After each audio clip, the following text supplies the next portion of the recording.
Hello दोस्तों, आप सभी का एक बार फिर से स्वागत है हमारे यूट्यूब चैनल पर। दोस्तों, टीजीटी के जो एग्ज़ाम हुए थे दोस्तों, उनमें से आपका ये शायद टीजीटी का कौन सा एग्ज़ाम है, एक सेकंड देख लेते हैं दोस्तों। ये टीजीटी पंजाबी का एग्ज़ाम दोस्तों। तो इस टीजीटी पंजाबी के एग्ज़ाम के कुछ क्वेश्चन मुझे मिले हैं जो बच्चों ने भेजे थे, इनका सोल्यूशन दोस्तों हम करेंगे। तो सबसे पहले क्वेश्चन का सिलसिला शुरू करें उससे पहले दोस्तों वीडियो अच्छी लगी ज़्यादा से ज़्यादा शेयर कर दीजिएगा, चैनल सब्सक्राइब कर लीजिएगा। चलिए दोस्तों, सबसे पहले क्वेश्चन का जिक्र करते हैं। विद्यालयों में शैक्षणिक जो मार्गदर्शन होता है वो किससे होता है? तो दोस्तों इसका बी राइट आंसर ठीक है। छात्रों को अपने अध्ययन विषय चुनने में मदद के लिए, यानी help the student in selecting their subject study. तो ये इसका राइट आंसर रहेगा। उसके बाद दोस्तों अगला है एनईपी नेशनल एजुकेशन पॉलिसी 2020 के अनुसार उच्च शिक्षा में एक मजबूत अनुसंधान संस्कृति को प्रोत्साहित करने एवं अनुसंधान क्षमता बनाने हेतु शीर्ष निकायों के रूप में एक की रचना की जाएगी। तो दोस्तों इसका देखिएगा राइट आंसर जो उसका है वो राष्ट्रीय आयोग फेडरेशन हो सकता है, क्योंकि उच्च शिक्षा आयोग तो भारत में पहले ही है, या फिर अनुसंधान फाउंडेशन। तो इन दो में से इसका हो सकता है। अभी इसका आंसर नहीं मिला है, आप अगर किसी को पता हो तो वो इसमें बता सकता है। उसके बाद अगला क्वेश्चन है दोस्तों, हरियाणा के दारूहेड़ा में औद्योगिक क्षेत्र कहाँ स्थित है? जो हरियाणा का दारूहेड़ा है वो किस जिले का औद्योगिक क्षेत्र है? बहुत बारी प्रीवियस ईयर क्वेश्चन ही है दोस्तों ये। तो राइट आंसर रहेगा रेवाड़ी, इसका राइट आंसर दोस्तों रहेगा रेवाड़ी में ये है। उनमें से अगला क्वेश्चन पूछा गया है, निम्न में से कौन सा एक पुलिस जिला है किंतु राज्य का जिला नहीं है? तो दोस्तों आप सभी को दो याद रखने हैं और दोनों ही ऑप्शन में दिए गए हैं, हांसी और मानेसर दोस्तों। तो आप सभी ने जो भी इसमें लगाया है वो राइट आंसर दोनों ही हैं, लेकिन अगर प्रायोरिटी किसी को देगा तो दोस्तों क्योंकि वो हांसी को देगा, और हांसी के बाद मानेसर अभी बना था और अभी नया दोस्तों एक और बना दिया गया है, डबवाली जो पुलिस जिला बना दिया गया है। तो इनमें से हांसी और मानेसर दोनों को ही शायद राइट आंसर वो देगा। उसके बाद अगला क्वेश्चन था, इनमें से कौन लोकप्रिय तुम्बी खिलाड़ी है? तो लालचंद यमला जाट, दीदार संधू, अमर सिंह चमकीला। तो दोस्तों तीनों ही ये तुम्बी खिलाड़ी हैं, राइट आंसर इनमें से सभी रहेगा। उसके बाद अगला क्वेश्चन है, कौन सा जिला लाख की चूड़ियों के लिए विख्यात हो? तो repeated question, Mahendragarh right answer इसमें रहेगा। पानीपत बुनकरों की नगरी, करनाल धान का किटारा और भिवानी दोस्तों छोटी काशी, ये उपनाम इनसे पूछे जाते हैं। अगला क्वेश्चन है, अशोक भाटिया, माफ कीजिएगा दोस्तों, क्वेश्चन है हरियाणा साहित्य अकादमी पुरस्कार प्रथम पुरस्कार किसने प्राप्त किया था? तो राइट आंसर इसमें रहेगा अशोक भाटिया। अशोक भाटिया की जो दोस्तों रचना थी वो थी समुंदर का संसार, इसके लिए इनको मिला था सबसे पहले हरियाणा साहित्य अकादमी। हरियाणा में दोस्तों जितनी साहित्य अकादमी आज सभी के हेडक्वार्टर ध्यान रखना पंचकुला में, चाहे उर्दू साहित्य अकादमी हो, हिंदू साहित्य अकादमी हो, संस्कृत अकादमी हो, तो दोस्तों इन सभी के हेडक्वार्टर आपको पंचकुला में मिलेंगे। अगला क्वेश्चन है, निम्न में से कौन से शक्तिशाली राजवंश हरियाणा के इतिहास से संबंधित हैं? तो दोस्तों देखिए कुरुवंश राइट आंसर रहेगा। इनमें सभी नहीं, हरियाणा से पूछा गया तो कुरुवंश इसमें रहेगा। अगला क्वेश्चन है, 1913 में पंजाब उच्च न्यायालय के मुख्य न्यायाधीश के रूप में सर्वप्रथम किस भारतीय को नियुक्त किया गया था? तो दोस्तों राइट आंसर रहेगा सर शादीलाल इसमें बत्रा इसमें रहेंगे। अगला क्वेश्चन है, यमुना एवं घग्गर नदियों के मध्य विस्तृत जलोढ़ समभूमि को कहा जाता है? तो दोस्तों विस्तृत जलोढ़ समभूमि, तो जो यमुना और घग्गर की नदियों के बीच का मैदान है दोस्तों, इसको हम बोलते हैं खाद्दर भूमि, क्योंकि जो है ना खाद्दर भूमि इसमें राइट आंसर रहेगा। अगर पहले आपका पूछेगा कि पहले विस्तृत जो मैदान होता था उसको बांगर, तो इसमें से खाद्दर राइट आंसर दोस्तों 99% इसके चांस हैं। उसके बाद है निम्नलिखित में से किसे पंजाब के आदरणीय वर्द व्यक्ति के समान माना जाता है? यानी पंजाब का old man, grand old man of Punjab किसे कहा जाता है? लाला मुरलीधर राइट आंसर इसमें रहेगा। अब आपसे दोस्तों मैं एक क्वेश्चन पूछता हूँ, grand old man of Haryana की संज्ञा किस व्यक्ति को दी गई, किस व्यक्ति को नाम दिया गया? कमेंट सेक्शन में अपने आंसर कमेंट करिए दीजिएगा। अगला क्वेश्चन है, पर्यावरण एवं प्रदूषण की दृष्टि से हरियाणा का कौन सा वन्यजीव अभ्यारण्य एक पर्यावरण संवेदनशील जो वो है? जो पर्यावरण एवं प्रदूषण की दृष्टि से दोस्तों तो खप्परवास वन्यजीव अभ्यारण्य राइट आंसर इसमें रहेगा। उसके बाद है, हरियाणा सरकार की सहायता से, हरियाणा सरकार ने डैश की सहायता से करनाल में एक बागवानी परियोजना आरंभ की है? तो दोस्तों देखिए करनाल में तो बागवानी परियोजना थी इजराइल की सहायता से, और सिरसा में मंजियाना परियोजना थी फ्रूट की, वो भी इजराइल की सहायता से लगाई गई, तो दोनों ध्यान रखिएगा। उसके बाद अगला क्वेश्चन है, किस समझौते के द्वारा मराठों को बहादुरगढ़ का किला हस्तांतरित करना पड़ा था? तो दोस्तों ये समझौता हुआ था, या एक है हम मराठों ने अंग्रेजों के साथ एक संधि की थी जिसका नाम दिया गया था सुंजी अर्जन गांव की संधि। 1803 के अंदर दोस्तों ये संधि जो ना हुई थी संधि, और इसमें जो ना बहादुरगढ़ का किला इनको मराठों को देना पड़ा था। उसके बाद अगला क्वेश्चन है 1857 में अम्बाला छावनी में कौन सा विख्यात स्मारक बनाया गया था? तो देखिएगा दोस्तों, इन सभी में से राइट आंसर रहेगा सेंट पॉल चर्च, क्योंकि भवानी अम्बा मंदिर भिवानी, नीम साहिब गुरुद्वारा और अलीवर्दी मस्जिद ये आपको अलग अलग तीनों ही डिस्ट्रिक्ट में मिलेंगे, लेकिन सेंट पॉल जो चर्च था वो अम्बाला में था और ये बनाया गया था। अगला क्वेश्चन, हरियाणा में किस जिले में सती मेला आयोजित किया जाता है? दोस्तों देखिएगा, एक सती मेला लगता है करनाल के सती नामक स्थान पर। करनाल में एक गांव है, लेकिन इसमें करनाल ऑप्शन में नहीं था, तो एक मेला लगता है दोस्तों चरखी दादरी के अंदर। चरखी दादरी राइट आंसर इसमें रहेगा। उसके बाद है हरियाणा की महिलाओं के द्वारा शरीर के किस भाग पर कंगन पहना जाता है? तो कंगन दोस्तों सभी को पता है कलाई में पहना जाता है, गर्दन में आपका हार रहेगा, नाक में नथली और कान में दोस्तों आपका बुजनी आभूषण जिसको हम बोलते हैं, या बाला जिसको हम बोलते हैं। हरियाणा में सबसे बड़ा हर्बल पार्क किस जिले में स्थित है? दोस्तों क्वेश्चन यहाँ से सुनिएगा, दो क्वेश्चन बनते हैं। हरियाणा के किस जिले में सबसे बड़ा हर्बल पार्क बन रहा है, किस जिले में स्थित है? तो इन क्वेश्चन के हिसाब से, इस क्वेश्चन के हिसाब से इसका राइट आंसर रहेगा यमुनानगर। यमुनानगर के दोस्तों चूहड़पुर में, आप सभी जानते हैं चौधरी देवीलाल लाल जो ना हर्बल पार्क है सबसे बड़ा हरियाणा में। लेकिन अभी हरियाणा का जो सबसे बड़ा हर्बल पार्क बन रहा है दोस्तों वो बन रहा है मोरनी में। तो राइट आंसर और क्वेश्चन दोनों की जो ना लैंग्वेज में आप फर्क समझ सकते हैं। एक तो पूछा गया कहाँ स्थित है, जो इस क्वेश्चन में पूछा गया तो यमुनानगर राइट आंसर रहेगा।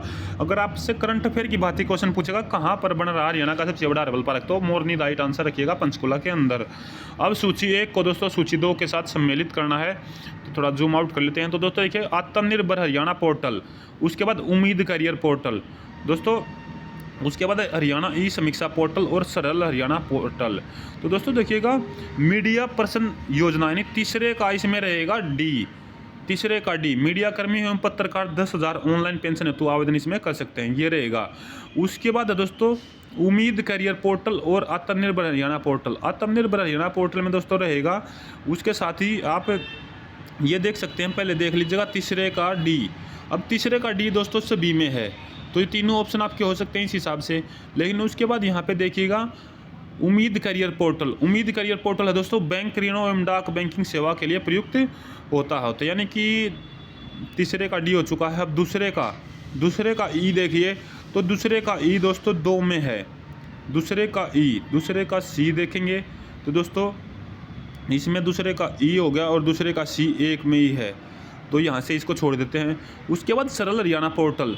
सरल हरियाणा पोर्टल में दोस्तों है अपने पालतू पशुओं के मालिकों को पोर्टल पर पंजीकरण करवाना होता है, अगर नहीं करवाएंगे तो जुर्माना लगता है। नहीं, 5वें का ए। अब 5वें का ए दोस्तों 1 में ही, यानी कि सी आपका राइट आंसर इसमें रहेगा। 5वें का ए 1 में ये सी राइट आंसर इसमें दोस्तों रहेगा। उसके बाद अगला हरियाणा में बनने वाला उत्तर भारत का प्रथम परमाणु ऊर्जा संयंत्र, जिसकी क्षमता 1400 मेगावाट और 700 मेगावाट है, क्षमता की 2 इकाइयों वाला स्वदेशी डिजाइन वाली प्रेशराइज हैवी वाटर रिएक्टरों की डैश गांव के निकट कार्यान्वयन में अंतर्गत है। यानी किसी दशा क्वेश्चन पूछा गया दोस्तों, उत्तर भारत का हरियाणा के अंदर पहला परमाणु रिएक्टर कहाँ लगाया जा रहा है? तो गोरखपुर फतेहाबाद के अंदर राइट आंसर दोस्तों रहेगा। रिलायंस ऊर्जा लिमिटेड के सहयोग से लगाया जा रहा है, तो गोरखपुर फतेहाबाद राइट आंसर रहेगा। अगला दोस्तों इंटरफायर्ड मिशन इंद्रधनुष IMI 50 के अंतर्गत 5 वर्ष तक के बच्चों को किसका टीका लगाया जा रहा? तो खसरा एवं जर्मन खसरा यानी मीजल्स एंड रूबेला का राइट आंसर ये आपका रहेगा। अगला क्वेश्चन है दोस्तों, हरियाणा में अनुसूचित जाति की महिलाओं के लिए चुनावों में प्रतियोगिता यानी चुनाव लड़ने के लिए न्यूनतम योग्यता, सिंपल सी लाइन में क्वेश्चन है, चुनाव लड़ने के लिए न्यूनतम योग्यता SC कास्ट की महिला के लिए कितनी है? तो दोस्तों देखिएगा, SC कास्ट की महिला के लिए 5वीं पास। इनमें से कोई भी ऑप्शन 5वीं नहीं है, तो उपरोक्त में से कोई नहीं राइट आंसर रहेगा। जर्नल के लिए आपका 10वीं पास है, मेल फीमेल के लिए माफ कीजिएगा 8वीं पास, और SC कैटेगरी के मेल के लिए 8वीं पास, जबकि SC और OBC कैटेगरी के लिए 5वीं पास था फीमेल का, लेकिन ऑप्शन इसमें नहीं था, तो राइट आंसर आपका डी उपयुक्त में से कोई नहीं। उसके बाद अगले क्वेश्चन पर चलते हैं। अंटार्कटिका क्षेत्र में ओजोन छिद्र एक गठन चिंता का कारण विषय रहा, इस छिद्र के गठन का क्या कारण हो सकता है? तो दोस्तों राइट आंसर इसमें रहेगा आपका भाई, एक सेकंड रुकिएगा दोस्तों, ध्रुवीय वातावरण क्लोरोफोर्स का प्रभाव, अंत प्रभाव। तो दोस्तों इसमें राइट आंसर आपका रहेगा भी ध्रुवीय वातावरण एवं स्ट्रेटोस्फेरिक बादलों की अनुपस्थिति तथा मीथेन एवं क्लोरोफोरन का अंतरीय प्रभाव, तो सी राइट आंसर दोस्तों इसमें आपका रहेगा। उसके बाद अगला है वातावरण में ग्रीन हाउस गैसों के प्रभाव के प्रतिशत के संदर्भ में कौन सा अवरोही क्रम यानी सबसे ज़्यादा फिर कम उतरता क्रम जिसको हम बोलते हैं दोस्तों वो है। तो इसमें इसका सबसे पहले कार्बन डाइऑक्साइड, लेकिन कार्बन डाइऑक्साइड 2 ऑप्शन में है, तो बी और सी आपका हो गया। उसके बाद मीथेन, तो दोस्तों बी राइट आंसर रहेगा। देखिए कार्बन डाइऑक्साइड CO2, CH4, फिर नाइट्रोजन, फिर आपका CFC, तो आपका बी राइट आंसर इसमें रहेगा। उसके बाद दोस्तों इसको छोड़ देते हैं, अगला क्वेश्चन देखिएगा, इसको भी छोड़ देते हैं दोस्तों। अगला दोस्तों, वातावरण में ग्रीन हाउस की अत्यधिक प्रभाव अंतरिक्ष ताप बाधित होता है, जिसके फलस्वरूप पृथ्वी की सतह के ऊपर अत्यधिक ताप इकट्ठा हो जाता है। इसके कारण क्या हो सकते हैं? तो बिल्कुल दोस्तों वैश्विक तापमान में वृद्धि, यानी कि ग्लोबल वार्मिंग राइट आंसर इसका रहेगा। ग्लोबल वार्मिंग राइट आंसर रहेगा। वनों के वृक्षारोपण से प्राप्त जलावन लकड़ी का परिणाम क्या है? तो दोस्तों इसमें इसका राइट आंसर भी नहीं मिला, इसको अभी छोड़ देते हैं। अगला दोस्तों आपका, टिकाऊ वन परिदृश्य के लिए बायोकार्बन फंड पहल, बायोकार्बन फंड इनिशिएटिव जो प्रबंधन किसके द्वारा किया था? दोस्तों ये रहेगा UNEP, संयुक्त राष्ट्र जो इन्वायरमेंट पर्यावरण एवं कार्यक्रम है। लेकिन प्रबंधन पूछा दोस्तों फंड का, तो फंड तो विश्व बैंक आपका राइट आंसर इसमें रहेगा। फंड पूछा, जबकि जो ना ये UNEP से संबंध था। अगला, निम्न में से कौन ओजोन क्षीण करने के पदार्थों को नियंत्रित क्रम से समाप्त करने से समस्या से संबंधित है? तो दोस्तों देखिए मैंने पहले भी बताया, मॉन्ट्रियल प्रोटोकॉल। मॉन्ट्रियल प्रोटोकॉल आपसे भी जानते हैं, जो ना ओजोन छिद्र यानी ओजोन से रिलेटेड है। 16 सितंबर 1987 को ये मॉन्ट्रियल प्रोटोकॉल लाया गया था, और 1 जनवरी 1989 को दोस्तों ये जो ना मॉन्ट्रियल प्रोटोकॉल शुरू हुआ था। ये ओजोन छिद्र यानी कम से कम क्लोरोफ्लोरोकार्बन या फिर ग्रीन हाउस गैसों के उत्सर्जन को कम करने को लेकर इसमें बैठक और ये चर्चा हुई थी, तो तब से इसे लागू किया गया था। उसके बाद आगे बात करते हैं दोस्तों, आपके वाहन का नंबर प्लेट अवश्य होना चाहिए, अंग्रेजी अंकों के साथ अरबी, हिंदी, स्थानीय भाषा। तो राइट आंसर रहेगा दोस्तों, देखिएगा आपसे भी देखते हैं लिखे हुए, जैसे DL1C05 कुछ ऐसा नंबर होता है। तो दोस्तों पहले अंग्रेजी में आएगा, उसके साथ अरबी में। अरबी अंक जो आपके दोस्तों सिंपल से आप हिंदी अंक मैं बोलूँगा, तो मेरे ख्याल से ए इसका राइट आंसर होना चाहिए। पहले अंग्रेजी अंक आते हैं, वो किसी भी शहर को डिनोटिफाई करते हैं। जैसे हरियाणा का मैं बात करूँगा तो HR, उसके बाद आगे का नंबर डिनोटिफाई करेगा कि वो हरियाणा के किस जिले से। जैसे HR 42 में जिक्र करूँ सोनीपत से, या HR 10, इस तरीके से अलग अलग आपका ये रहेगा। उसके बाद है दोस्तों आपका बीमा खत्म हो गया है। ये आपका दोस्तों जो है ना रोड सेफ्टी से रिलेटेड क्वेश्चन है।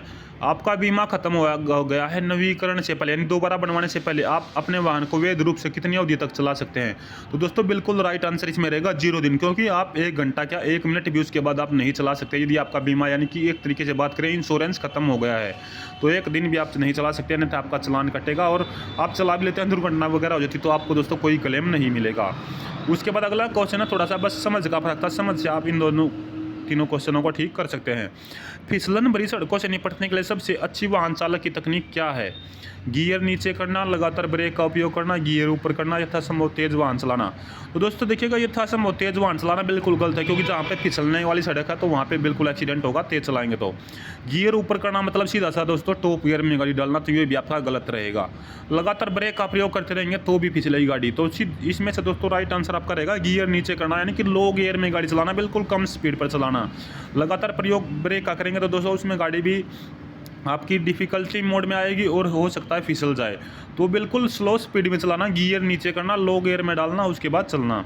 उसके बाद अगला क्वेश्चन है दोस्तों, रात के समय एक अंधेरी वाहन सड़क पर वाहन चलाते समय आपको एक सामने से आते हुए वाहन देखते हो तो आपको क्या करना चाहिए? हेडलाइट बंद कर देनी चाहिए, हाई बीम हेडलाइट जलानी चाहिए, लो बीम हेडलाइट जलानी चाहिए, लंबे समय तक हॉर्न बजाना चाहिए। तो दोस्तों हेडलाइट बंद तो नहीं करनी चाहिए, क्योंकि आपको फिर सामने नहीं दिखेगा, तो ये गलत है। हाई बीम हेडलाइट का मीन्स है दोस्तों लाइट ऊपर करके चलाना, तो लाइट ऊपर करेंगे तो सामने वाले को कुछ नहीं दिखेगा, तो ये भी आपका गलत है।